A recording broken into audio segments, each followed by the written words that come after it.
You are listening to the Martial Arts Lifestyle Podcast, where each week we have a conversation with everyday martial arts practitioners. From the first motivation to train, martial arts enriches our lives and becomes a lifestyle. Welcome to the individual stories of those martial artists living that lifestyle. You are listening to the abbreviated version. For those of you checking this out on YouTube, please hit the like and subscribe buttons. Full-length versions of this podcast can be subscribed to at our Patreon page, is www.patreon.com/malmag. Or individual full-length episodes can be purchased at our Gumroad page at malmag.gumroad.com. Before we begin this week's program, I would like to remind you to check out martialartslifestylemagazine.com to see articles on the martial arts. Click on the Store tab to find products for the practice of Southeast Asian martial arts, featuring Timmy B's brand sticks. Check out the Courses tab, currently featuring a course on the Dos Manos method of the Filipino martial arts. Also check out our Places to Train page, featuring top quality martial art academies from around the world. And of course, check out our events page for seminars and events coming up around the world. To see your school listed in our Places to Train page or your event on our events calendar, contact us at malmagonline@gmail.com. This week I connect to Dallas on Zoom and I talk to Doris Dent. We talk about how she got involved in martial arts through the happy accident of looking for a place for her son to train, studying with the legendary Pat Burleson, making the switch to Jeet Kune Do and the Filipino martial arts, how she started hosting an annual seminar for Guru Dan Inosanto for 20 years now, and much more. Sit back and enjoy.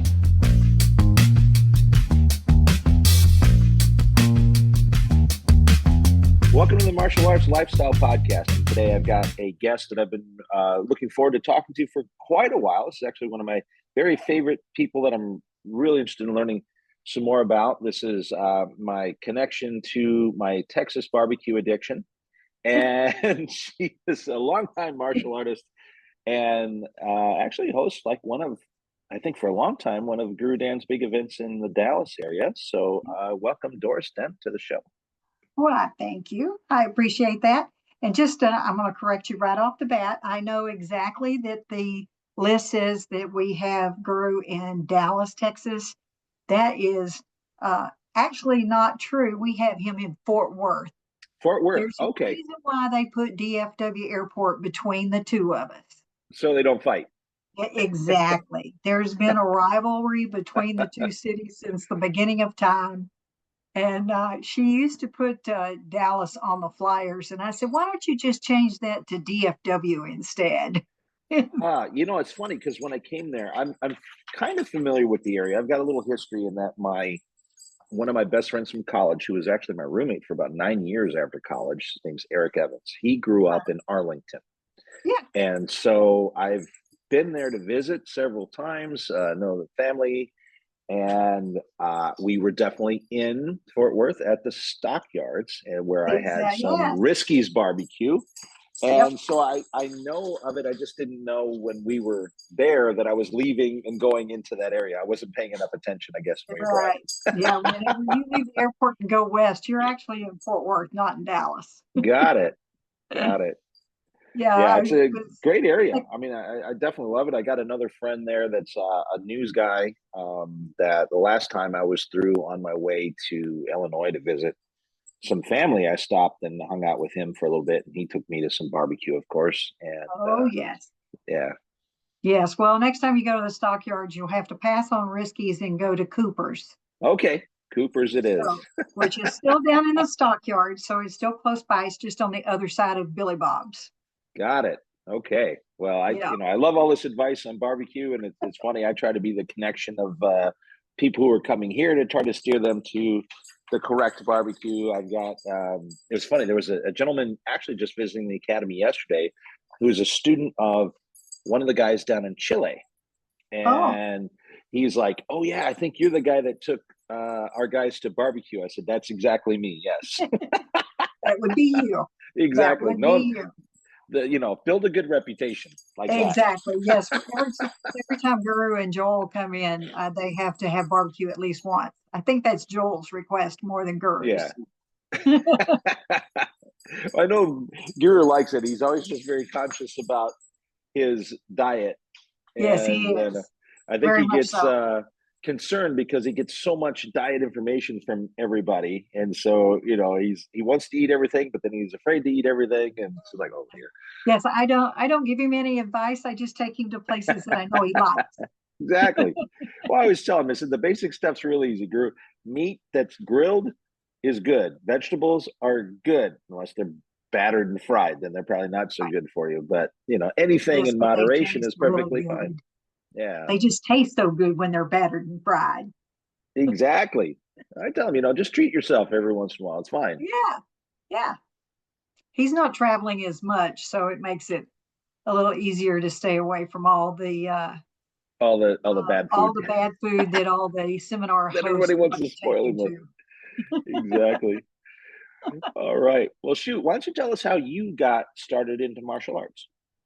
Well, I think I've told you this story, I know probably more than once.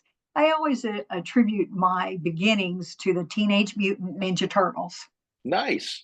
And not because I was 6 years old at the time, because that was be far from the truth, but my son was. Uh, my son was 6, and we had every Teenage Mutant Ninja Turtle toy you could find. Wow. And I really wanted him to start doing something in a physical activity, whether it be, you know, playing t-ball or little league soccer or something, just to get him moving and getting used to that. And um, his dad wasn't a big idea um, of the sport realm. I think he grew up in being heavily into sports and saw that sometimes coaches weren't quite what they should have been, and he didn't particularly want him in them. So he decided he wanted to do karate. And most people really haven't heard of like all those Southeast Asian arts. They've Right. heard karate, judo, and taekwondo. And that's almost was what you just heard all the time. And Right. there was an ad in the paper, in our little local paper, this those little introductory things, you get your free gi and come, Mm-hmm. and so that's what we did. I took him over. It was later, it was in the paper as the ugliest building in Colleyville, which is where we live. And it used to be an old gas station. And Wow. and so he went and we signed him up, and I would go because obviously he's 6 years old. Mom has to go too. Right. And I would sit and wait on him to finish his class. And he went through and he figured out that it took a lot less sweat to play video games. Oh. And so he was like, you know, um, I don't know, Mom. And I said, well, just keep going, give it a try and everything. And since I was sitting there, I thought, well, if I've got to be here, why not? So then Yeah. I signed up in June of 1990, and it was a Pat Burleson school. Um, he at that time, Master Burleson, he has passed away now, and whenever he passed, he was Grandmaster. I still call him Master Burleson, but I he was the one. It was actually his school, but his son also taught a lot of classes and stuff like that. So his son would use me to demo on because he's in there with the kids.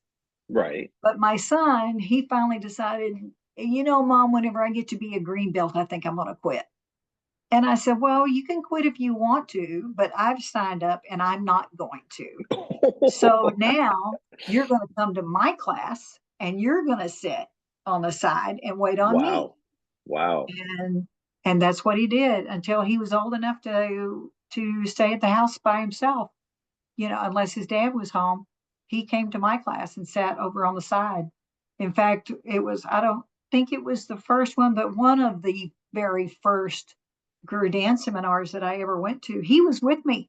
because I didn't have anybody to watch him.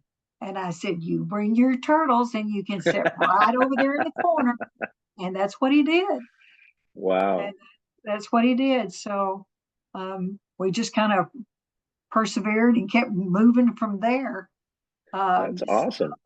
Yeah, it was a little difficult at first. You know, my ex-husband was a former boxer. He was a Golden Gloves boxer back in the day, and I thought you could teach me so much, but he really didn't like the idea of guys hitting his wife, Right. rolling around on the floor with them and everything. And Master Burleson used to tease me because he was, my husband was a hunter.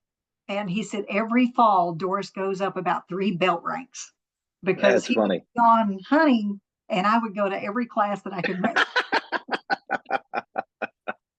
That's funny. So And that it's kind an interesting sort of product of the time because I remember when I first had seen things like women's boxing, and I thought, oh my right, God, this is terrible. I don't want to watch women, even women beat the crap out of each other. right, But then, when you started seeing the sport of it and seeing sort of the technical prowess, now exactly, I actually enjoy watching the females do the fighting more than the men because I think they're right. technically better. Yeah, well, it all depends on what it is. I took me since I started with Master Burleson, I was definitely I was going to go all the way. But I later realized that that hard style American karate was not really what worked best for women, Right. so, and I think even Guru Dan would tell you that women typically have a better sensitivity than Right. the men. So having those softer styles just really worked better for me. That's really cool. So did you know, like, I mean, I guess you had to once you got into a school with someone like Pat Burleson, you kind of figured out quickly who he was in the like Oh, yes, and context it of was funny. history. It was funny because my dad actually raised me, and I remember him going and signing up for a martial arts class. He would tell you he wasn't taking karate, it was a self-defense class to him. And since it was just the two of us, just like my son with me, I went with my dad and I sat and waited whenever I was young. Hmm. And I later asked him after my son and I were involved. I said, "Who were you taking class from?" And he said, "Pat Burleson." Oh wow, Yeah, so Master Burleson actually taught 3 generations in my family, which that's pretty I cool. thought was pretty darn awesome myself. Yeah, that is great. Yeah, I really had no idea that he was one, but he was the big one around at that time. Yeah, Back whenever I was, you know, probably 9, 10 years old.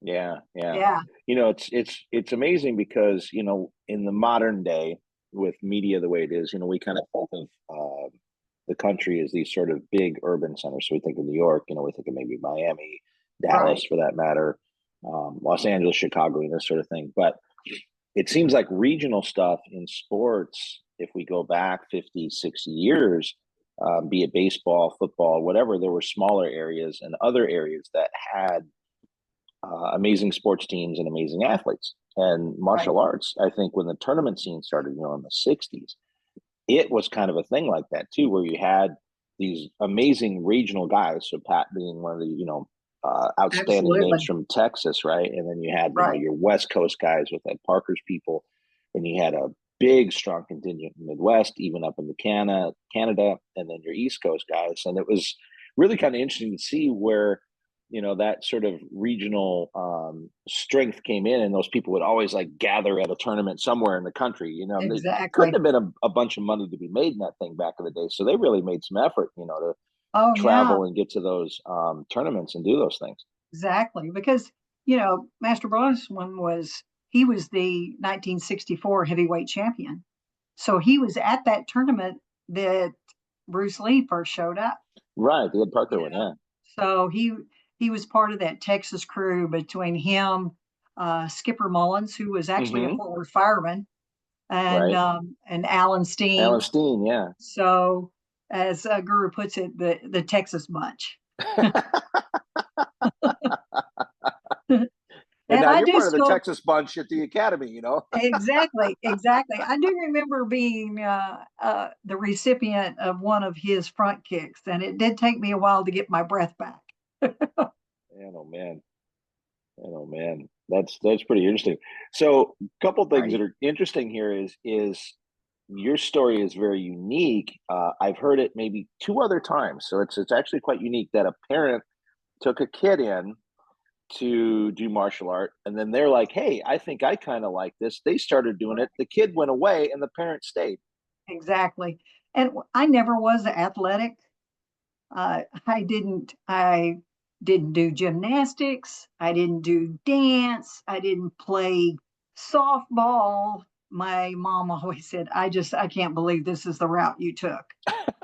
And especially later in life, Right. you know. So Exactly. that made a difference too. Exactly. Yeah, You know, I mean that's an amazing thing about martial art. Just talking to, gosh, I forget who I was talking to at the academy Saturday. Said the same thing. It takes people who weren't maybe naturally athletically inclined. I mean, I don't know about the naturalists, but inclined to go do sports, and it right. makes them do a really great physical activity. Yes. I mean, I wish I was more limber for it, but You and me both. you know, I wish I had more time for yoga. Then maybe that would help me out. Yeah. It's funny just to watch a girl move, and I'm thinking, if I could only just do that Oh now. my, yeah. And of course, my favorite thing is when he's telling us that he can't do the thing that he's actually physically doing. I know. Yeah. It's just amazing. Just amazing. So how did you get involved then? So you went from were saying that you found that the traditional hardcore karate you didn't think was Right. maybe the best for females. How Right. did you then get involved with um Guru Dan and We actually Kikendo and had, Kali and all that stuff? yeah, we actually had a couple they were cross training with us, and they were from a Kempo school just on the other side of the airport.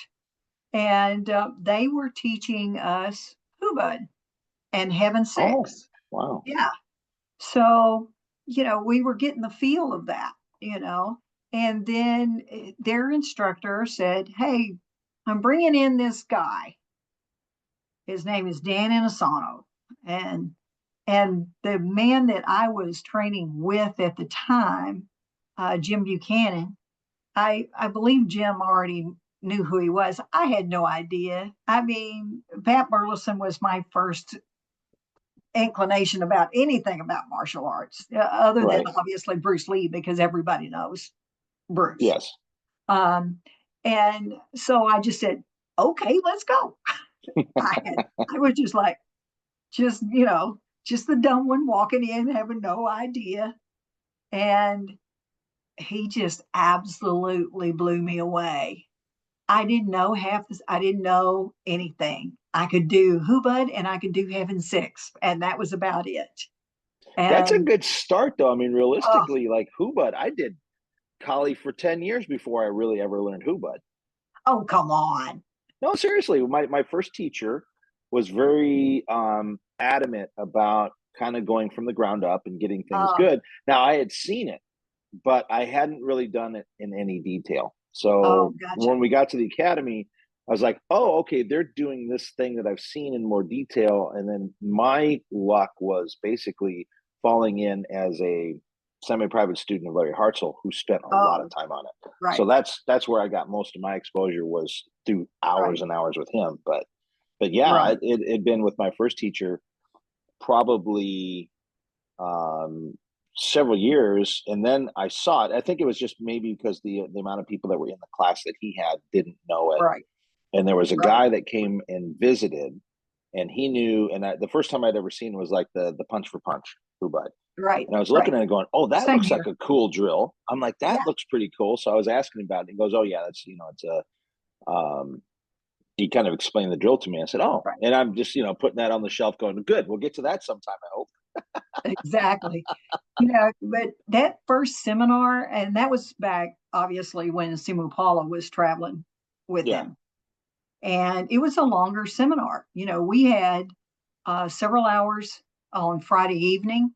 I think we started at 5 or 6 and went till 10. And then the usual hours on Saturday and Sunday. So it was a longer seminar than what we were getting now. Oh, wow. And teaching fast. Oh, so Oof. it was Yeah. definitely, I mean, people think he's fast now. I don't know that he was faster back then. He just taught more, so he moved through the Yeah. material faster. Right. Right. And I remember I just couldn't get something. I couldn't tell you exactly what the drill was, but I just couldn't get it. And Sumu Paula came over there and she was uh she was throwing a bugie. And I was like, what? I could not understand what in the world she was talking about because she kept saying bugie. And I was like, and I felt like she was almost getting a little bit upset with us because we didn't understand. And wasn't until after she walked off, I said, "Oh, Jim, it's an eye jab." And it was like, "Oh, doggone it. Now, okay, I got it. I got it." Finally, the light bulb came on. And I think that seminar, whenever I walked out, I probably only remembered two things. But I had those two things, and I had Hubud and Heaven Six. So I really had four. Yeah. So then the next time I went, I was a little bit more up on it. So I got three new things to go with the four. So now I got seven. So I just kind of kept building on it. And I continued to go to his seminar at that Kempo school until he stopped having them. And it was funny because whenever he stopped, it just crushed me Oh, yeah. Yeah. because that was the only time I was able to see him, to see Guru Dan. And so I just happened to call out to the academy on Guru's birthday. I just was going to send my birthday wishes, and Simu Paula happened to answer the phone. And so she said, "Hey, if you'll find us a place, we'll come." And She said, "All right, you, the I lady said, that didn't know the "What?" finger jab. You didn't, the lady who didn't know the eye jab. Yeah.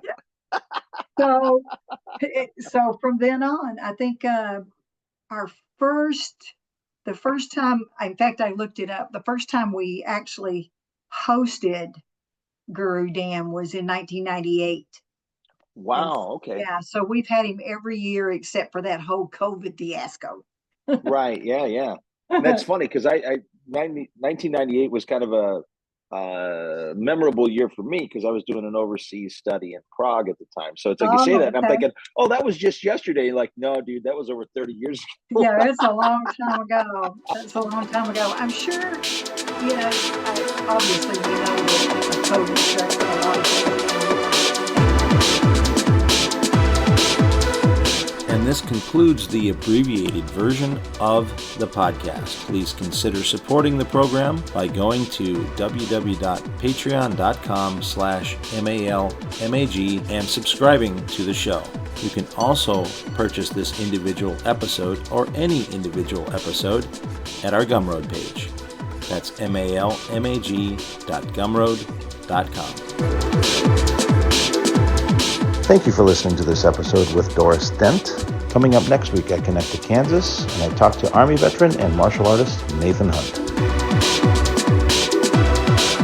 Our Malmag online store at martialartslifestylemagazine.com has a full selection of Timmy B's brand sticks for FMA and Krabiker Bong. Timmy B's brand now selling in Japan as well. Beautiful Timmy B's brand shirts and Dos Manos shirts are available. We also have sarongs, malongs, and wooden training knives. An online course in the Dos Manos method for FMA is available under the Courses tab. More courses coming soon. Check out the Places to Train tab to find schools near you, and click on the Events Calendar page to see what seminars and events are happening all around the world. And of course, visit our main page for articles on the martial arts. Music by Arthur J. Martial Arts Lifestyle Magazine and the Martial Arts Lifestyle Podcast are trademarked and copyrighted by TNT LLC.